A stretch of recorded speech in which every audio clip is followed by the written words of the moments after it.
So I haven't done a real estate video since, I don't remember the last sale, or I was talking about inspectors. So I wanted to talk about, I did 2 sales in the month of April.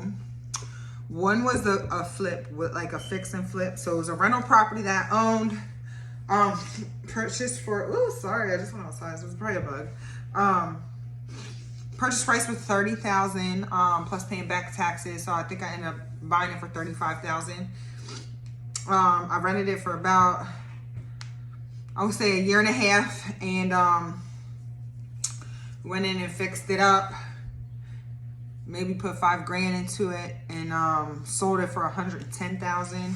After like fees, ended up being $100,000. Fees, like, you know, your closing cost fees, $100,000. And then I sold another one that was my first wholesale deal. I'm lying, that's not my first wholesale deal.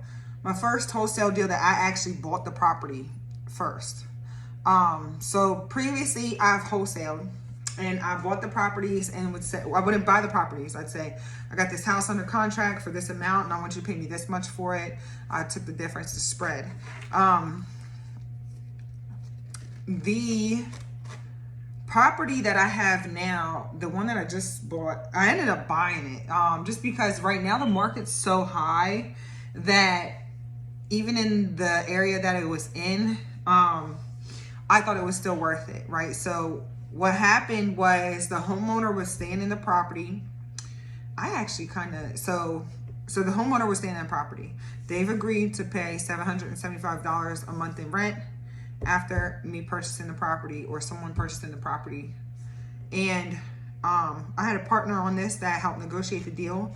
So I paid him $5,000. I paid $25,000 for the deal. So what our goal was to sell it for $30,000 and split $10,000. So he take $5,000, I take $5,000. That was our wholesale fee. But I'm like, we can buy this house to make more money off of it.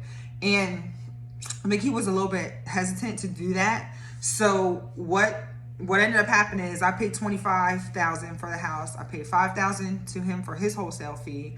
I bought the house and listed it for $50,000. 2 weeks later, I got a deal for $47,500. And this was probably one of the most easiest transactions because there's so many real estate investors out there that have a lot of money, a lot of funds. So what happened was I listed it for sale. A couple people said, hey, this is in the hood. You know, that's kind of high for the hood. I'm like, it's not your deal, bro. So we kept going. I got another guy that was interested at about $45,000, and he was taking a little bit too long. So this other guy was interested. He offered me 43, and I said, you know, I have another guy at 45. He said, listen, I'll give you 47.5. I said, I don't want you to look at it. I don't want no contingencies. I don't want anything. I just want an easy, quick sale. He said, that's what I'm going to do. I said, all right. So he sent over the paperwork. I signed everything. And then I got notification of when the settlement was going to be. I went there, collected my check, and left. It was probably the easiest transaction I've ever done. Now, I did have the woman that owned the house before I bought it sign a lease, month-to-month lease for $775 a month. And they took her over. Okay, so I did earn 1 month of income on her, and then had to pay back 2 weeks of it because I sold it that fast. So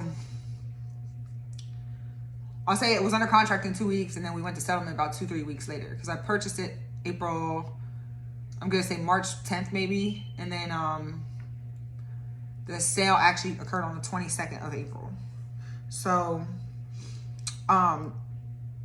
some of these wholesale deals are actually better than you think they are, you know, once you take it to market. And I think it's easier to take it to market when you own it versus having a contract.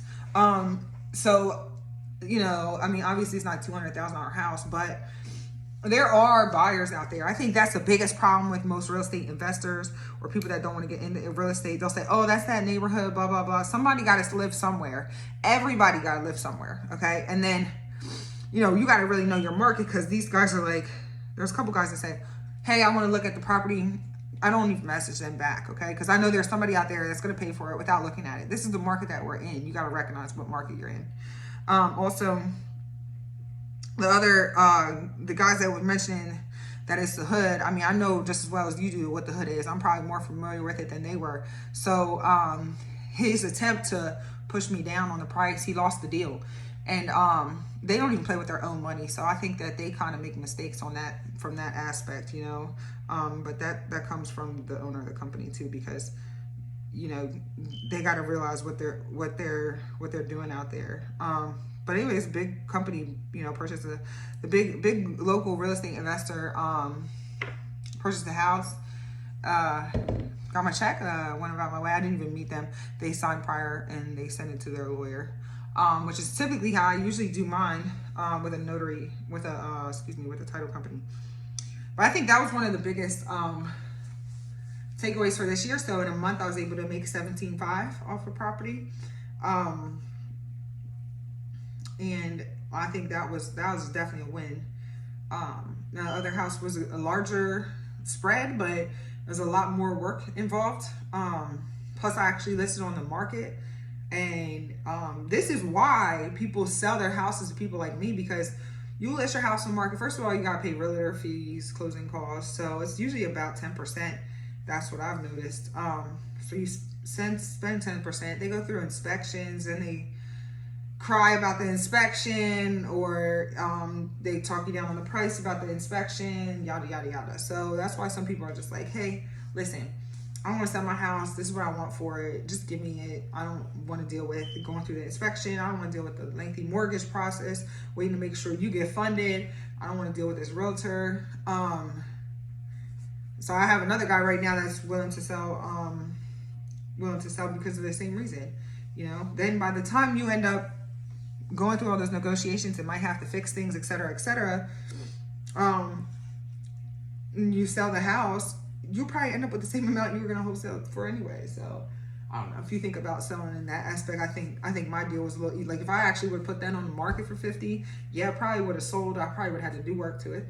And I had to pay a lawyer, a realtor. So that was the big win for me. Just making sure I found the right investment company that was okay with buying it, you know. And then everybody has a different goal. Okay, we're all at different levels here, so everybody has different goals. If that investment company's goal is saying, okay, I will, as long as the house makes 1% of what I buy it for. So usually the 1% rule is, if it's bought for $50,000, you want to be able to make at least $500 a month on it. You know, rent it for at least $500 a month, which this has exceeded the 1% rule. So I'm pretty sure they have criteria. As long as they're within the 1% rule, obviously the lower they can get the property, the better. Is it already cash flowing? That's very nice for investors.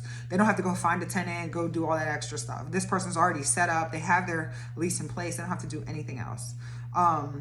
So I provided them value in that aspect. And I helped the homeowner too, because she actually wants to sell. She wants to sell so she could move into a better house. But, you know, you got to make sure you can qualify first. Okay, if you have any real estate questions, put them in here. Let me know about any of your deals. So wholesaling, but this is the first time I wholesaled with purchasing the property, and worked out good for me. And you know, every market is different. So in this market, it made sense for me to do this, but maybe not all markets or all houses make sense. All right, if you have any questions, drop them below. Bye.